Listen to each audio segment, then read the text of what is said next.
ఓ పక్కన Russia Ukraine యుద్ధం జరుగుతూ ఉన్నటువంటి సందర్భం, యూరప్ దేశాలలో భాగస్వామిగా ఉన్నట్టు నాటో దేశాల్లో భాగస్వామిగా ఉన్నటువంటి పోలాండ్. ఎన్నోసార్లు చెప్పుకున్నాం, ఉక్రెయిన్ వాళ్ళు అటుపోతున్నారు, రష్యా వాళ్ళు అటుపోతున్నారు, వాళ్ళు తిప్పలు పడుతూ ఉన్నారు. ప్లస్ వాళ్ళు ఇప్పటికీ సెక్యూరిటీ పరమైనటువంటి థ్రెట్స్ ఫీల్ అవుతున్నటువంటి దేశం పోలాండ్. ఈ పోలాండ్కి వెళ్ళాలని నరేంద్ర మోడీ నిర్ణయించుకున్నారు. ఇది సంచలనం. ఇంతకుముందు పుతిన్ దగ్గరికి వెళ్ళి వచ్చారు, అలాగే ఉక్రెయిన్ అధ్యక్షుడి దగ్గరికి వెళ్లాల్సి ఉంది. ఇప్పుడు పోలాండ్కి కన్ఫామ్ చేశారు. వాస్తవానికి పోలాండ్ టూర్ అన్నటువంటిది ఈ నెల 21నే వెళ్ళబోతున్నారు. ఇందులో స్పెషల్ ఏంటంటే మొరార్జీ దేశాయ్ ఒక్కడే ఇంతవరకు భారత ప్రధానమంత్రుల్లో పోలాండ్ వెళ్ళినటువంటి ఏకైక ప్రధానమంత్రి.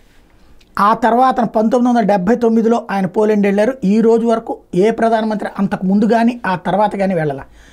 మొట్టమొదటి ఇప్పుడు నరేంద్ర మోడీ మొట్టమొదటిసారి 1979 తర్వాత అడుగు పెడుతున్నారు. పోలాండ్ టూర్ అన్నటువంటిది చాలా కీలకమైనటువంటి అంశం. అక్కడ especially Poland security threat feel అవుతున్నటువంటి వేళ వాళ్ళకి హెలికాప్టర్లు, చినూక్ హెలికాప్టర్లు ఇట్లాంటివి కూడా కోరుకుంటున్నటువంటి వేళ జరుగుతున్నటువంటి వ్యవహారం ఏమవుతుందో చూడాలి.